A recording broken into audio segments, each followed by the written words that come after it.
Hello, and welcome to ESRM 328 Introduction to Geographic Information Systems lecture on shape and scale. Today we're going to be talking about the shape of the Earth.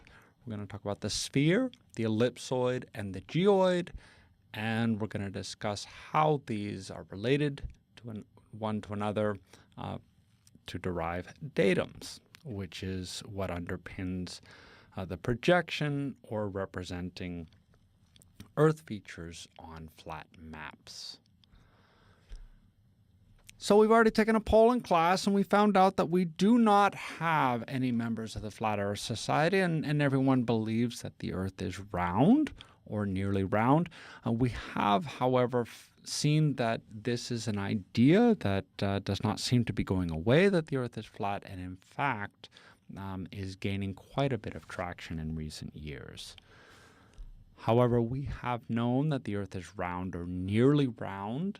It was first measured pretty accurately around 250 BC by Eratosthenes in Egypt. He measured the sun when it was directly overhead on the solstice in the equator, compared that with the shadow cast by two poles, one at the equator, one at the Tropic of Cancer, and the shadow cast on the solstice in the Tropic of Cancer was a little over 7 degrees off of vertical. From these geometric relationships, he was able to calculate the circumference of the Earth and to do a pretty good job of it. But as it turns out, even if we say the Earth is round or a perfect sphere, it is not a perfect sphere. Due to the spinning or rotation of the Earth, the centrifugal force causes a slight bulging at the equator and compression at the poles. And so a perfect sphere is about 40 million meters in circumference. And remember that a meter is defined as 1/10,000,000th of the surface distance from the South Pole to the equator. If we do not have a perfect sphere and in fact have some bulging at the equator, the shape is technically called an oblate ellipsoid or an oblate spheroid. So we can model the Earth as a sphere, and we can model the Earth as a spheroid, and we can also, in more recent times, we have modeled, geodesy has modeled the Earth as a geoid, which actually warps the surface of the Earth according to differences in the gravity field, differences in the gravitational pull. So think of the geoid as mean ocean. Think of the geoid as mean sea level for the entire planet, if the oceans were actually to extend through the land surface. So beyond the sphere and the spheroidal and the geoidal models of the Earth, we can also model the Earth on a flat surface. These are our maps, and for that we need projection. So exactly how consequential is this relationship between a sphere and an ellipsoid? As it turns out, the Earth's ellipsoid is about 1/298th off from a sphere, and this difference in circumference is about 42 kilometers. And so the way this is calculated, you've got your minor axis from the north to the South Pole, and so you take the semi-minor axis compared with the major axis, or half of that, the semi-major axis, and the ratio of the two defines the size of your ellipsoid.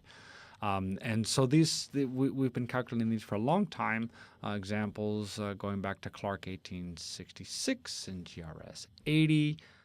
So what is a datum, and how are datums defined?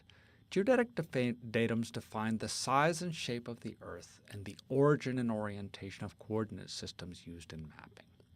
Hundreds of different datums have been used, and datums have evolved both from the spherical and ellipsoidal Earth models derived from satellite measurements. Here we see an example, North American datum 1927, North American datum 1983, two common datums you're going to be using in your labs.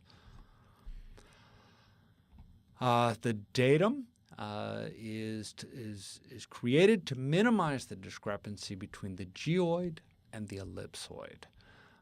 And the datum shifts the ellipsoid relative to the geoid to achieve a best fit between the two. And so local datums optimize this shift for a best fit at a particular location.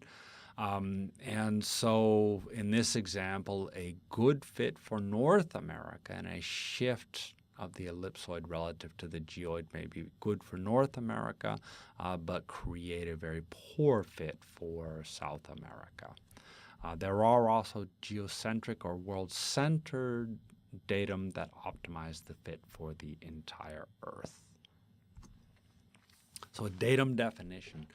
A datum definition includes the particular ellipsoid or the ratio between the major and the minor axis that is chosen, the adjustment or fit between the ellipsoid and the geoid, so that's the translation of center, and together these define the geographic coordinate system. So that is the datum. And how consequential is this? Well, as it turns out, very consequential. If you compare datums, or if you compare positional data from one datum to the next, this is showing for Texas Capitol Dome, a benchmark in Texas, comparing WGS 84 to many different datum types. You can see that the positional shift here from 0 to 500 to 1,000 meters. Referencing geodetic coordinates in the wrong or a different datum can result in position errors of hundreds of meters.